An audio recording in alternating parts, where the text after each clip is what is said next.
El que quiera ir adelante porque quiera ir adelante, ese no vivirá. Conferencia del señor Roberto Ruggiero. Queridos amigos, a veces nos hacen el siguiente pedido. Que nos expliquemos mejor, que hablemos más claramente. Y no es con respecto al desenvolvimiento de la enseñanza, sino en lo que respecta a la enseñanza dentro de cada uno. ¿Me explico? La enseñanza adelanta y vamos dándola siempre de forma cada vez más profunda. Pero el pedido que nos hacen es que no es entendida en su verdadera extensión. Y vamos a explicar inicialmente, antes de desenvolver una enseñanza, en qué consiste el problema en cada uno. Vosotros que nos visitan, que nos acompañan, que se interesan por la enseñanza vienen del mundo, no pueden evitar venir con unas adherencias de la vida material, y aunque aquí encuentran un ambiente de compañerismo, de amistad, de fraternidad, que es lo que procuramos, por lo menos, establecer, no pueden evitar las adherencias del mundo. Entonces no reciben el tema en su sentido total, lo reciben nada más que parcialmente y lo aplican solamente parcialmente. No les da el resultado que debía darles. En la empresa en que estamos trabajando es una empresa que exige una entrega o una comprensión total. Entendemos que la vida va transcurriendo para todos, los plazos se acortan, termina, y terminando ya no tiene posibilidad de reforma o de cambio alguno. Ahora es el momento. Entre las cosas que enseñó el Señor Cristo es que solamente como niños se alcanza el reino de los cielos. Amigos, el cristianismo es sumamente simple. ¿Cómo es que no se entiende? Quiere decirnos que mientras nos creamos llenos de derechos, llenos de cualidades y que sigamos creyendo que solo venimos a la tierra a reclamar, jamás cumpliremos el propósito que la tierra tiene, jamás alcanzaremos el reino de los cielos como los niños, que solo tienen una virtud, una sola, humildad. Qué lástima no entendamos algo tan simple, humildad. El niño es receptivo, el niño imita, aprende porque es simple, en cambio nosotros llegamos a la edad de adultos y nos acorazamos de defensas, nos acorazamos de derechos ficticios y así transcurre una existencia sin los amigos que deberían haberse producido. A veces decimos, y miramos para abajo y miramos para arriba y vemos una realidad que se hace cada vez más evidente. En los tiempos antiguos, en que no había medios de investigación como hoy, en que se desconocía el universo, podían admitirse ciertas fallas en la capacidad humana, pero hoy, que sabemos que está todo relacionado, que hay cálculos matemáticos para un universo imponentemente grande, cálculos que no podríamos realizar nosotros, pero que existe de hecho algo compuesto, que va mucho más de nuestra capacidad, pero de lo que estamos formando parte. ¿Por qué continuamos negándonos que formamos parte de un organismo inteligente y vivo? ¿Qué capacidad estamos desenvolviendo cuando no sentimos que todo lo que nos rodea es algo que nos debe de representar respeto? No tenemos ese respeto. Si lo tuviéramos, nos preguntaríamos qué se espera de cada uno de nosotros, y estaríamos prontos a realizar. Créannos, queridos amigos, que es una realidad seria.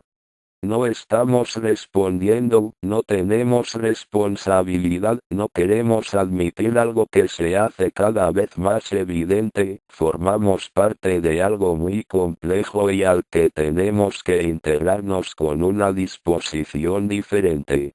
¿Cómo vamos a seguir desconociendo esta realidad? Para eso nos reunimos. Nos reunimos para reconocer esa realidad y salir de aquí con una disposición diferente, un principio espiritual que nos deja en el camino de la superación comienza por ser un recién nacido.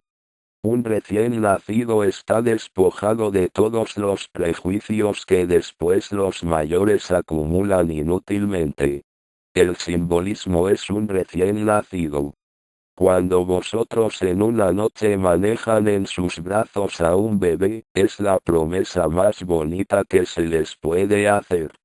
Cuando se les quiere instruir y decirles que están finalmente en el buen camino, se les pone un bebé en los brazos, diciéndoles, ahora cuiden al recién nacido.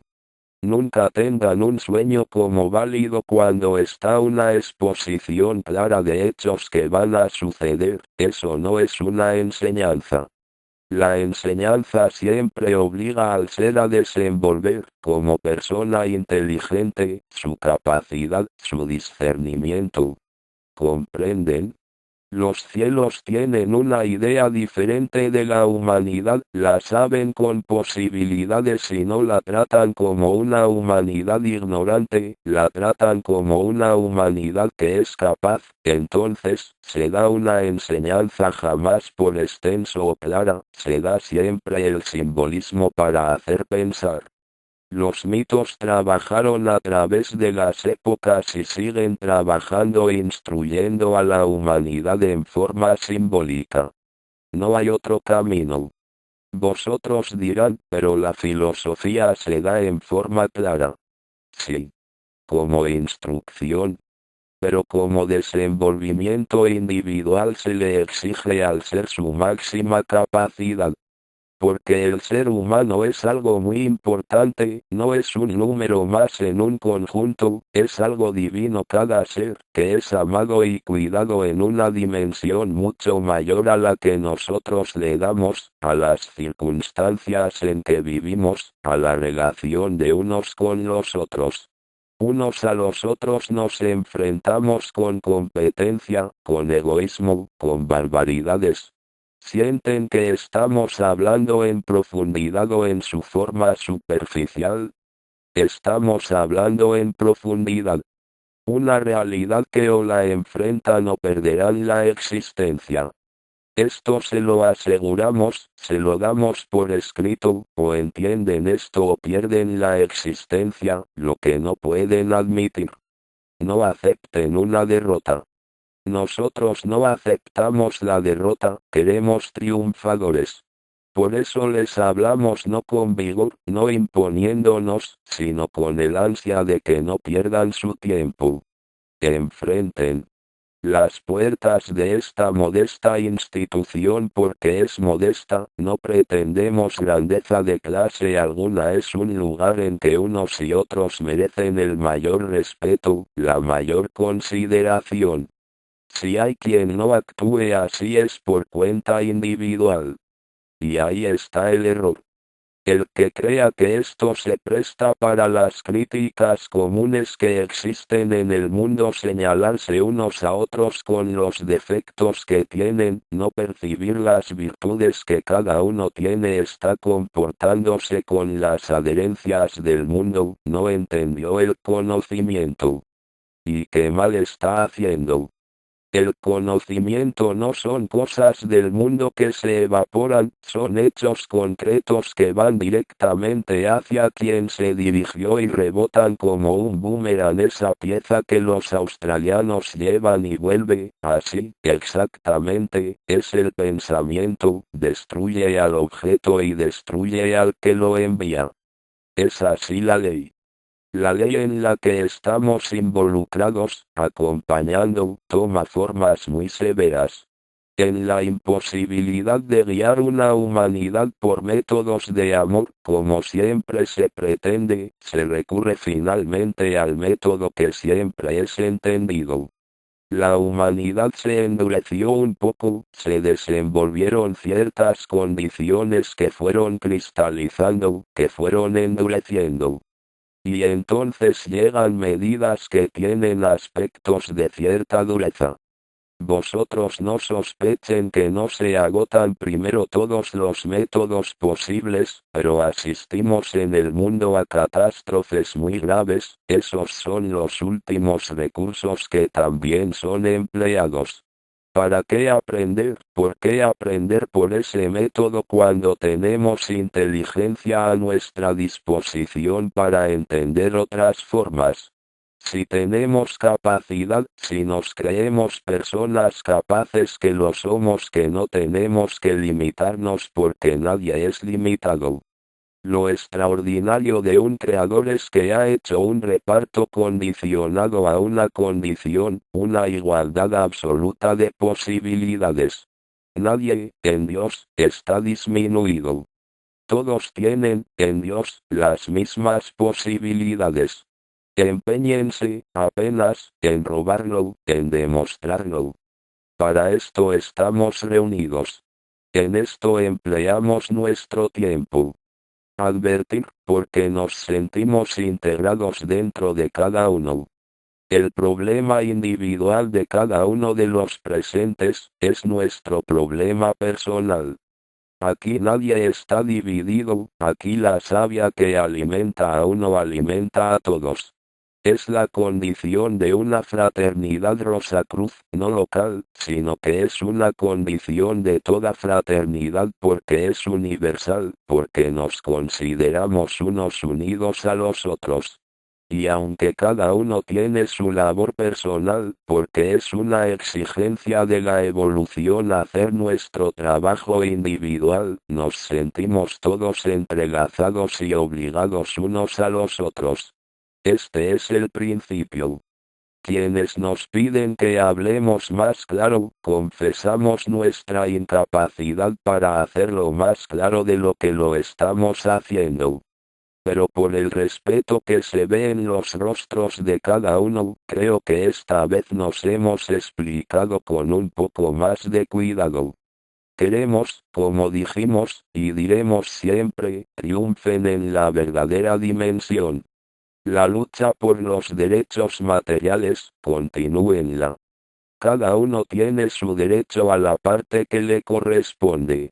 Paralelamente ese mismo esfuerzo realícenlo para la conquista individual, que tienen igualmente el mismo derecho y es la finalidad que los trajo a la presente existencia. Aprovéchenla. Cuando los días martes hacemos oración por los enfermos y hablamos de la Biblia es un libro reconocido, respetado, pero absolutamente no comprendido. Queremos hablar con precisión.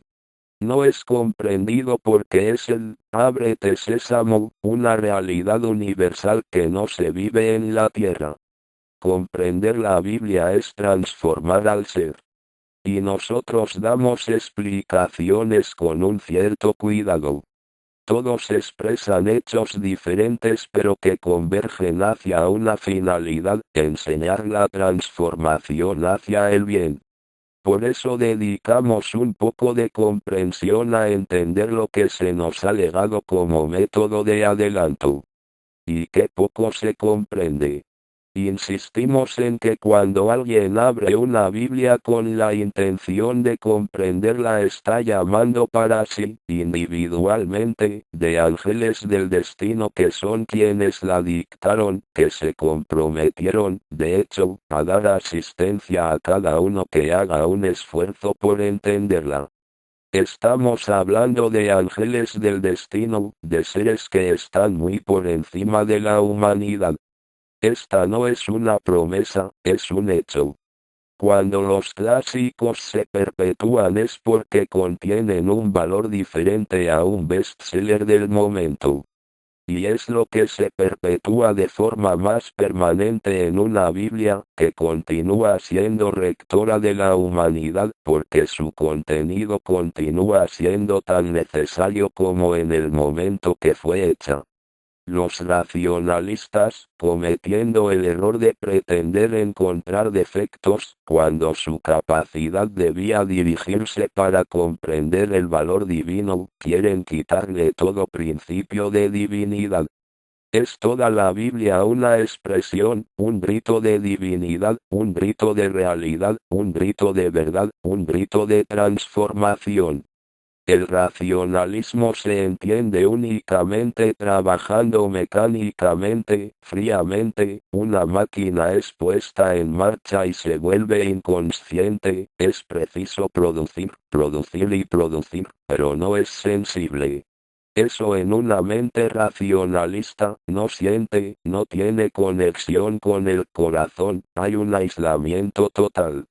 Es un estancamiento, porque es la manifestación de un polo con detrimento absoluto del otro, que es el sentimiento. Y lo que se unilateralice, jamás será una expresión total. Ya lo está diciendo el término, se unilateraliza es un sentido en detrimento de los demás. La única salida posible es que pensemos con el corazón y sintamos con la mente. Es el único medio de que nos pongamos a tono con una realidad que es la vida en la tierra. Estamos viviendo, es lo que el racionalista comienza por no pensar, porque entonces, dentro de la razón no tendría respuesta. Pero si aplica el sentimiento junto con la inteligencia, entonces va a decir que existe un porqué, y procuraría comprenderlo. Y al querer comprender el por qué, se encuentra con el gigante que se llama la Sagrada Biblia. La Sagrada Biblia fue escrita casi en su totalidad en el primer siglo de la era cristiana, el Nuevo Testamento. El Antiguo Testamento sigue totalmente en pie porque todavía no fue cumplido. Si se ha dado el Segundo Testamento es como una ayuda, una palanca, pero el Primer Testamento sigue cumpliendo su propósito. Si lo estudian con un cierto cuidado verán que real es. Refiriéndonos al actual, al Nuevo Testamento, que no es actual, pero que es surgido más para los tiempos modernos, como una nueva posibilidad nos encontramos que cada uno de los evangelistas ha creado su propio evangelio con cualidades propias. Un Mateo, que vivió junto al Cristo, es más narrativo, más extenso, tiene más para explicar. Un Marco, que era de una de las familias distinguidas de la cristianidad, pero que no estuvo junto al Cristo, que fue instruido principalmente como compañero de Pedro, Pedro le relata, y van a encontrar que en Marcos, se expresa de forma más pintoresca, aunque es más conciso, es más vivo, y sobre todo, se encuentra que Pedro se arrepiente profundamente de lo que haya podido cometer. Es especialmente un descargo de conciencia de Pedro por intermedio de Marcos. Lucas, como nació en Antioquia, en el norte de Siria, más en contacto con la cultura y la literatura griegas, él se expresa de forma más culta, además por su profesión de médico y además por su profesión de artista, porque era un excelentísimo pintor. Son los tres evangelios, como alguna vez lo hemos dicho, sinópticos, porque son explicativos, en comparación al de San Juan. San Juan merece un comentario aparte.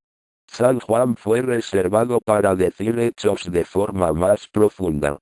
Ya San Juan, que según él, era el discípulo bien amado, era hermano de Santiago el mayor, hijos de Zebedeo y de Salomé, pero que vivió desde muy joven junto al Cristo y asimiló de tal forma, lo sintió tanto al Cristo, que mereció ser transportado a los cielos donde fue instruido y él se maneja con medios y enseñanza tan especial, que el Evangelio de San Juan se considera el más sublime, pero muy difícil de interpretar. San Juan escribe para maestros, para iniciados. y por los problemas que crean las traducciones, las interpretaciones y los cambios que se atrevan a dar a las traducciones o a las interpretaciones, él termina con lo que todos conocen, advirtiendo cuidadosamente que al que cambie una palabra de su Apocalipsis, corre el peligro de atraerse los peligros que el propio Apocalipsis expresa, es decir, que un seguidor del Cristo no tiene ningún reparo en ser severísimo y advertir categóricamente que el atrevido recibirá lo que corresponde. Amigos, el camino espiritual no es un camino dulce, que es para entretener. Es una advertencia seria de que hay en su trayectoria hechos muy serios para cumplir. Por eso les hablamos de la Biblia. Si la mantienen cerrada pierden una oportunidad. Ábranla. En el momento de abrirla confiesen que quieren entenderla y hablen a los ángeles archiveros. Los ángeles archiveros son 4 ángeles que se tomaron para sí la responsabilidad de hacer un archivo personal para cada uno. Cada uno conociendo todos sus adelantos, realizados a través de los tiempos, y además lo que les falta por alcanzar. Entonces están pidiendo una ayuda directa para cada uno, están diciendo, queremos alcanzar lo que nos falta, queremos, por medio del entendimiento, tener un medio de desenvolvernos mejor, en esto o en aquello que nos falte. Ya somos, felizmente lo alcanzamos, busquemos aquello que nos interesa. No han vuelto por tales o cuales virtudes, y no digan, yo soy capaz de esto y lo otro, o yo hice tal o cual cosa. Eso no tiene ningún valor porque ya está hecho, lo que tiene valor es lo que les falta hacer. Es para eso que volvieron, porque para lo que les falta hacer aún no son aptos para desenvolverse en otros medios que les esperan en el futuro. Hay otras posibilidades, no se pueden alcanzar hasta que cumplan el programa que aún tienen que desenvolver aquí. Esto que les expresamos no tiene que ser motivo de tristeza, sino que tiene que ser recibido con naturalidad.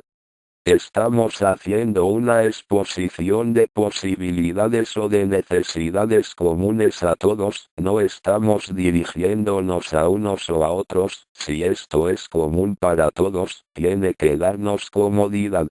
Vosotros dirán, pero si es común para todos, es también común para mí. Tomémonos entonces con esa naturalidad. Comprendamos que se espera algo más y alcancémoslo, ahora sí, con una decisión, dispuestos a entender y a perseverar.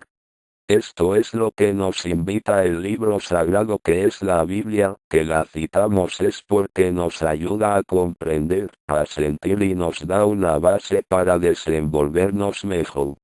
Todavía, quisiéramos, como el último jueves las circunstancias del tiempo no ayudaban y desenvolvimos un tema que creemos de mucha utilidad y que posiblemente pueda ser útil a vosotros en el día de hoy, queremos recordar lo que dijimos. Tratamos de 2 hechos y siempre para insistir sobre realidades que tienen que sacudir a cada uno para que les sea realmente útil. Dijimos que el Cristo cumplió su misión y en el momento de acabarse su existencia fue guardado en una cueva y a los días en el día de Pascua más exactamente se abrió, no se encontró su cuerpo, no existía. Es un hecho magnífico para conocerlo y comprenderlo porque nos alcanza a todos. Todavía dijimos, además, que Jesús un hermano mayor de la humanidad, pero un ser humano como todos, capaz de preparar con conducta un cuerpo especial perdió la oportunidad de la evolución, porque el átomo simiente de su cuerpo vital está acompañando el cuerpo vital del Cristo que debe perpetuarse hasta que la labor del Cristo se termine en la tierra. Es decir, el Cristo entró en la tierra por medio de un cuerpo físico humano y un cuerpo vital que lo vitalizó. Cuando termine su labor tiene que salir en ese mismo cuerpo vital. Estamos diciendo algo que tenemos que llegar a sentir. La ley que se cumple con un Salvador, se cumple con cada uno de nosotros. Hemos entrado en las arenas de la evolución en la Tierra y tenemos que salir de la Tierra completados. Cuando alguien se aventura a decir, yo evoluciono aquí, evoluciono en Júpiter y después evoluciono en Marte, es una tontería. Cuando se comienza la evolución, se forma parte de una humanidad, se continúa formando parte de ella hasta que se completa todas las posibilidades. Todavía, los seres adelantados que por un éxito especial consiguieron adelantar y comprender más rápidamente y culminan en la evolución, con las posibilidades que la Tierra tiene para adelanto, son invitados a formar parte de otras evoluciones para completarse. La ley general, que se repite, es que nadie se aparta de su deber. El que mucho adelantó se queda para servir de peldaño a los hermanos que todavía tienen que continuar adelantando. ¿Comprenden en qué consiste la realidad? La realidad no consiste en nosotros mismos, sino en el conjunto. Siempre se repite la ley. Pero, terminamos el tema del jueves hablando del adelanto que gana Jesús teniendo que esperar, y no está inactivo.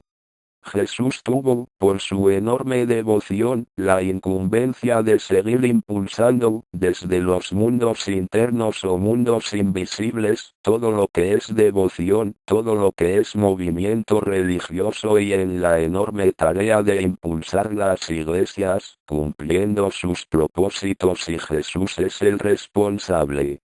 Aquí tenemos un gigante que nos sirve de ejemplo y por eso lo citamos.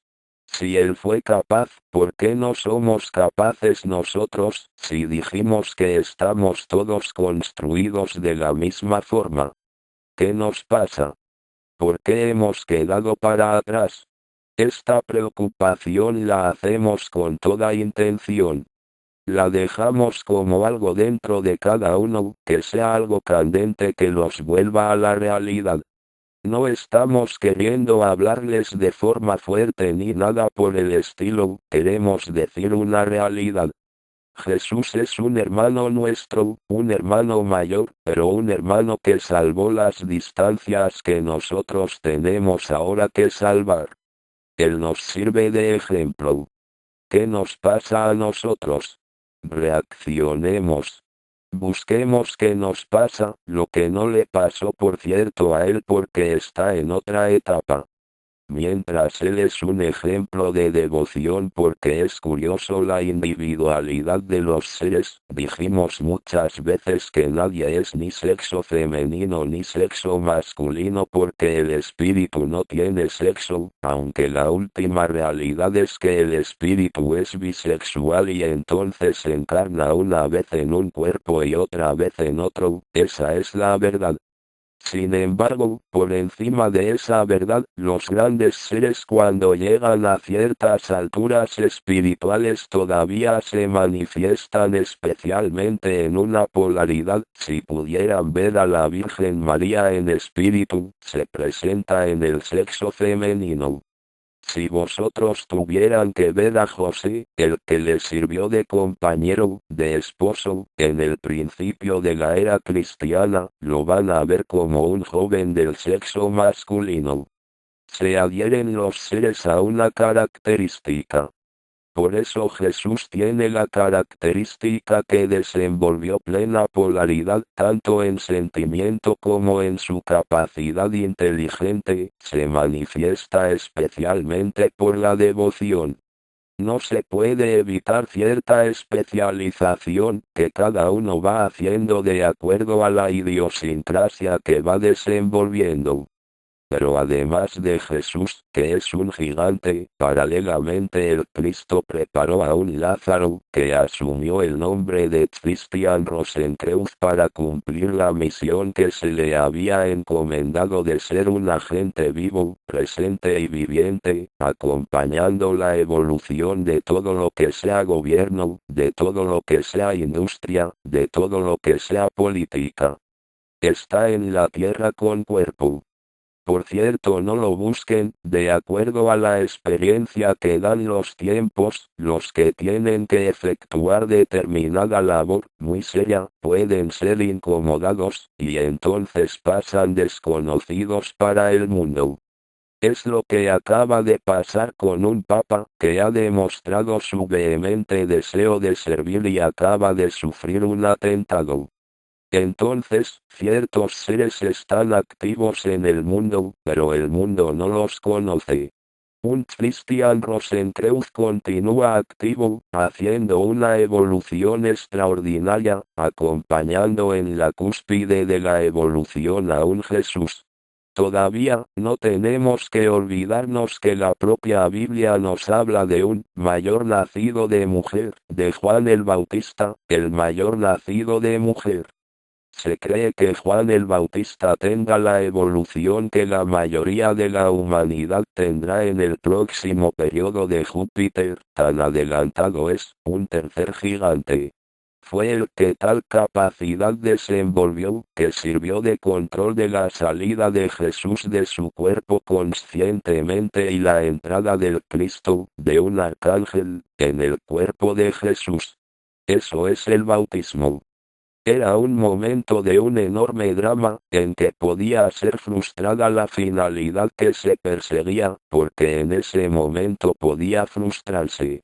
Aunque siempre evitamos hablar de que, además de las fuerzas del bien hay otras fuerzas, porque no queremos darles crecimiento, de hecho existen.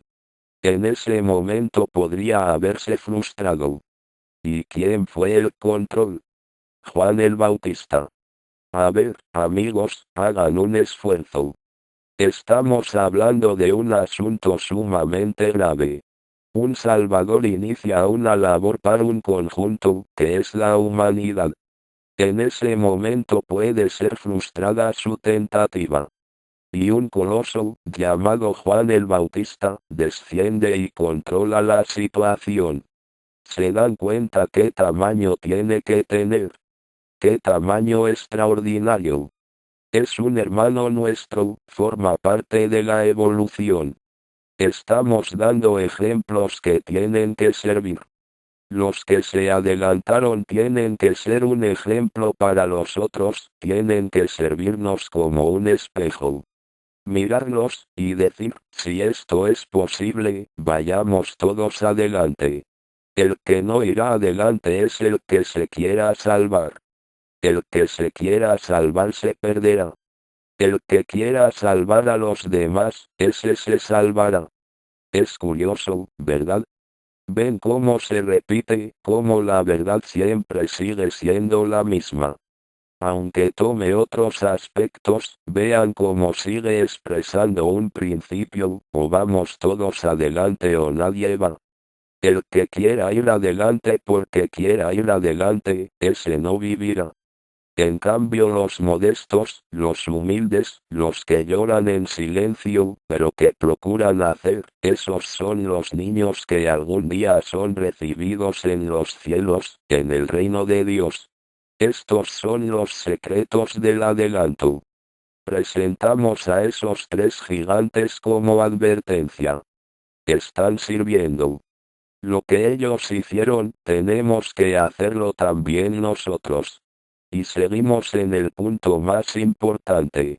El Cristo tomó el cuerpo que le entregó Jesús, con una nota vibratoria muy adelantada, pero no tan alta como es la de un arcángel. Entonces, aunque la nota del arcángel tiene que disminuir al entrar en un cuerpo físico, de vibración menor, era suficientemente alta como para acabar con ese cuerpo de inmediato. Pero la voluntad del Cristo y la asistencia de los esenios, que es un hermosísimo trabajo realizado.